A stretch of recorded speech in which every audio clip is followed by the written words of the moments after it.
Hi everyone, welcome back to Module 3. This is Latrell, your narrator for Module 1. Moving right along, we're just kind of rolling through these modules pretty quick so we can get on to building some PowerPoint presentations in the future.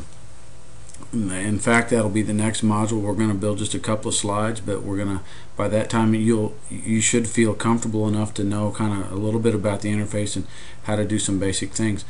This actual module is about what makes a good presentation, and I hope you did view the Don McMillan video that's on the homepage about how not to use PowerPoint, and it's called Life After Death of PowerPoint or something like that. But he does a great job of talking about all the non-examples of what not to do in the use of PowerPoint, and I'm just going to touch on a few of them here and show you. I've built just a small thing here of 4 slides, a small presentation, and one of the first things he talks about is wordy slides. You can see this is a very wordy slide. Even though, I mean, you can read it if you want to, but he talks about people reading off their slides, and unfortunately I've actually been in presentations where people have their back to the audience and read everything that's on their slide, and not only is the slide too busy to look at, and people don't even want to look at that slide because it's like, oh my gosh, look at all that text, but you have your back to the audience, which is a no-no in good presenting skills. So don't put lots of text on your slides. And he also mentioned bullet pointing. The whole point of bullet pointing or bullet points rather, is to categorize groups of topics so that you can just have a keynote there, so that the speaker or the presenter can work off that note and elaborate on it. And he also talked about spell check. Like here's a word right here, Kevlar, which is spelled correctly, but in this case the Office suite doesn't recognize the spelling because it's an unknown word. But spelling errors in a presentation really take away from your presentation, because there's a lot of people out there that are going to stumble across that kind of thing, and it's going to detract from you. So just be aware of wordy slides, excessively bulleted slides, and spelling errors. That's all grammatical type of stuff that one shouldn't have to say, but people still commonly violate those rules. And here's another one I made, bad color schemes. He talked about that. You can see, I mean, yellow backgrounds are bad generally anyway, and once you get used to working in here, Microsoft has spent a lot of time and money researching these, and you can actually apply themes to these through this theme menu. And now you can see it changed all of those, but it didn't change this one, because I had intentionally went in and changed this slide so that it would continue to have a bad color scheme. And all I did was right click on the background and format background, and then you can go to blue. This won't match the theme probably, but you can see that's lots better than yellow with white text on it. But anyway, the point is use these themes up here, because Microsoft has spent money to figure out what works good, what's most pleasing to the eye, and things of that nature. So bad color schemes, definitely something to stay away from.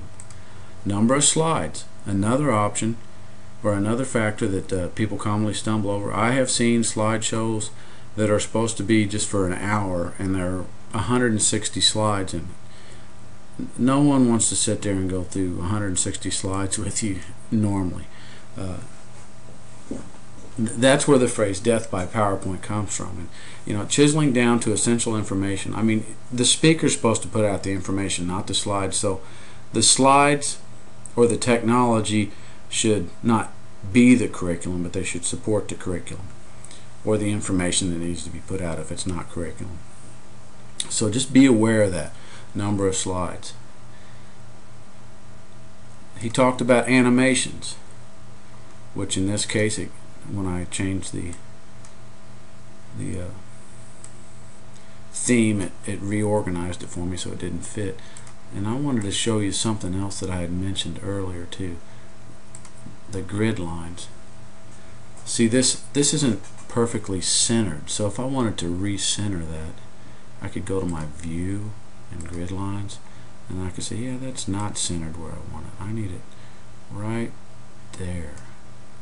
So just as a refresher to where that grid lines was, because sometimes when you choose different themes or different layouts, it reorganizes your text boxes and your graphics and things, and they'll be kind of disorganized, and you'll want to reorganize them again. So animations, excessive animations was something Mr. McMillan spoke of, and I've also experienced that. I'm sure all of us have. Animations are added through your animations tab. So if you wanted to add, say, in your theme bar, you can see as you mouse over each one, it'll show you how these animations work.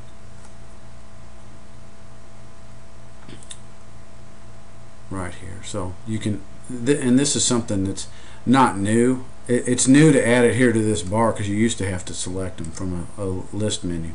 But you can see all the different ways you can add animations, and sometimes this takes away from your presentation. And let me just go in here and show you what this would look like in presentation view. Now there's a very wordy slide, so again, watch the amount of words that you put into a slide. It should be bullet comments or bullet sentences, and then the presenter should be elaborating on the information that's there.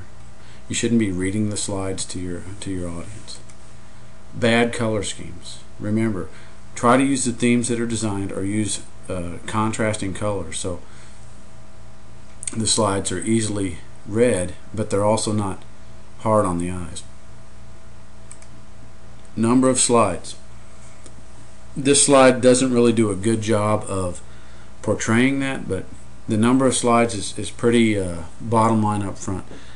Don't use excessive slides. If you have too many slides, it takes away from your presentation. People start counting the number of slides that you have, and definitely you don't hardly ever have a good reason to put the slide number on the slide, because then people will be looking at the corner where your slide numbers are, saying 1 out of 63 for a 20-minute presentation, and wondering how you're going to get through 63 slides in 20 minutes. And then lastly, the animations. You can see I just added that quick animation, how easy that was. Those are nice and they're flashy and it brings attention, but they got to be used tastefully, so just keep that in mind. I'm going to hit escape and get out of the presentation mode.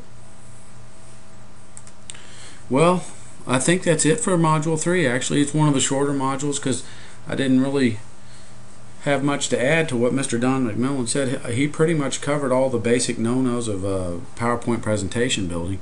And in the next module, when you come back, we're going to actually build a short presentation. So you should have enough of the basics that you should be able to build one. See you then.